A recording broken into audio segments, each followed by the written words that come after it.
जय श्रीराम. श्री ब्रह्मचैतन्य गोंदवलेकर महाराज यांच्या प्रवचन या पुस्तकातील आज 12 जूनचं प्रवचन.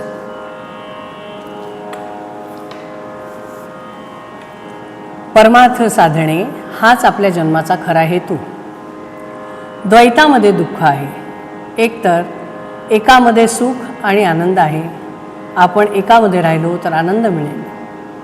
हे जगत पुष्कळ परमार्थाची मात्र एकच दिशा आहे, तिच्याकडे आपण लक्ष लावावे. काही न करणे अर्थात मनाने हा खरा परमार्थ हो. परमार्थामध्ये उपाधी मुळीच नाही. नाही म्हणजे किती नाही, तर मी सुद्धा तिथे नाही. प्रपंच हा द्वैत आहे, त्याचे अवडंबर मोठे असणारच.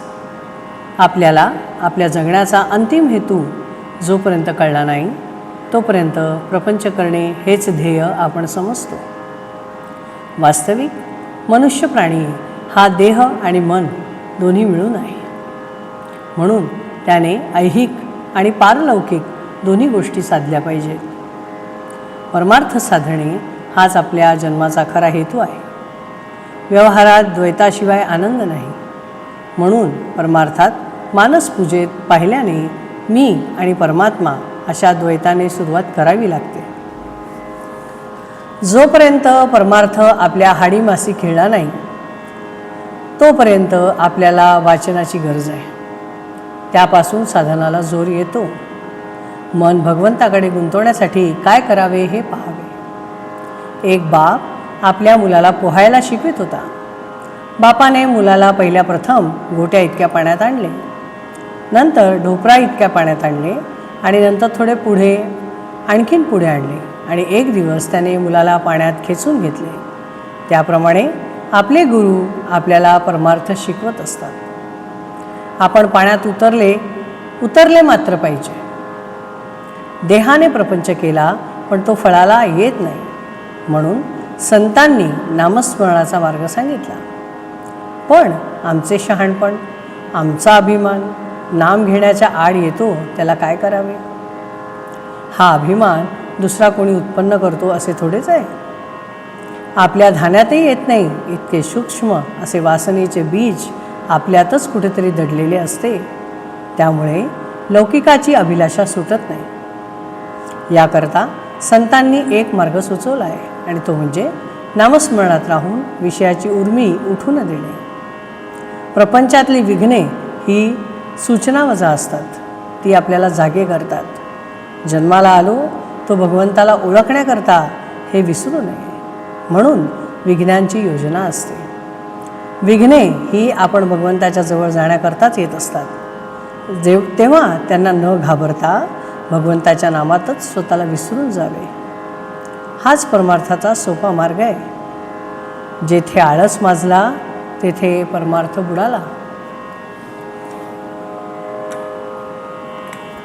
आजकाल मी बघते आहे की नवीन जेव्हा मी प्रवचन वाचायला सुरुवात केली होती तेव्हा 900, 1000 असे लोक ऐकत होते आणि व्ह्यूज येत होते. मी कधीच या प्रवचनात म्हटलं नाही की माझं चॅनल लाईक करा, सबस्क्राईब करा, शेअर करा, कधीच म्हटलं नाही.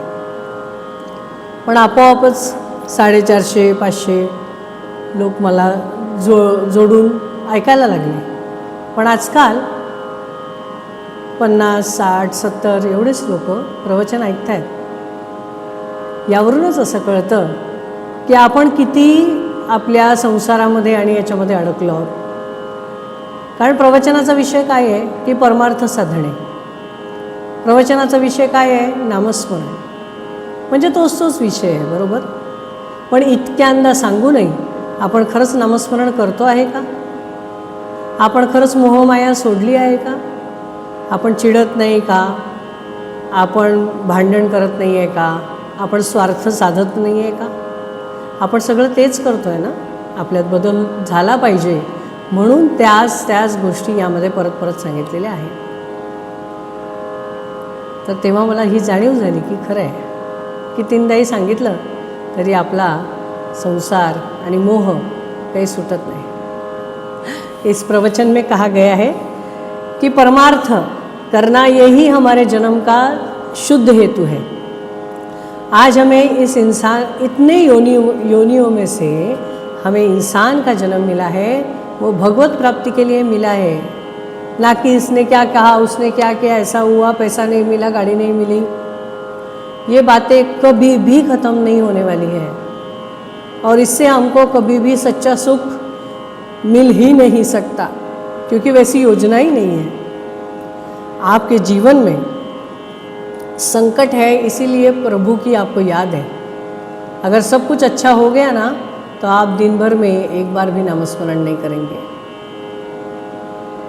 तो इसको समझिए और हमारा ध्येय हमें ध्यान में आना चाहिए कि ये जन्म हमें परमेश्वर प्राप्ति के लिए मिला है और ना कि ये सब चीज़ें करने के लिए।